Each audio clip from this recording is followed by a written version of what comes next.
Sarap ng utang.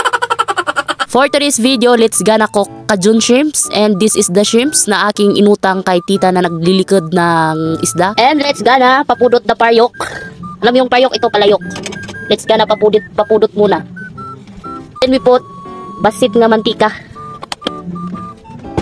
Then we put this one, bawang, pangtanggal high blood. Maraming bawang, mas masarap. Ayan. Then we add butter para mas lalong sumarap. Ayan, then we kiwar it. Ayan. We kiwar it and let's gonna gisa-gisa da bawang. Dapat maraming bawang para sa mga aswang at hindi ka aaswangin. And let's gonna add sibuyas. O, na-chop-chop na sibuyas. Siyempre, we kiwar it. Ang sibuyas na panlaban sa cancer. O, charot!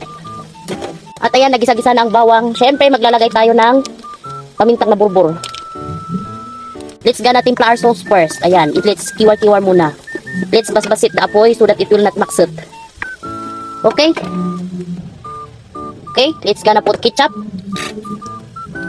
OMG, the ketchup will not come out. Ang hirap palabasin. Nakailang pugsit na ako.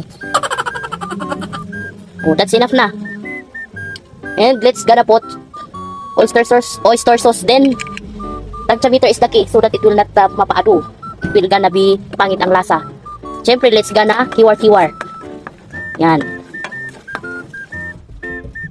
And, para mas lalong sumarap, let's gonna put Cajun powder. Yan.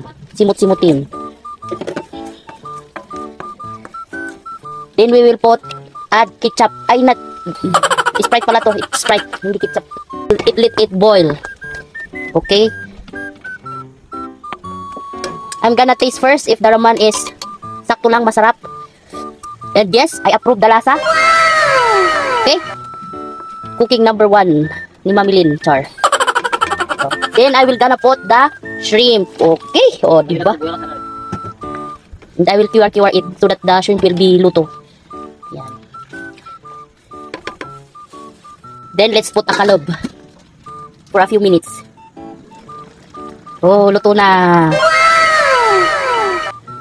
Medyo napadami yung sabaw but it's okay. It's okay.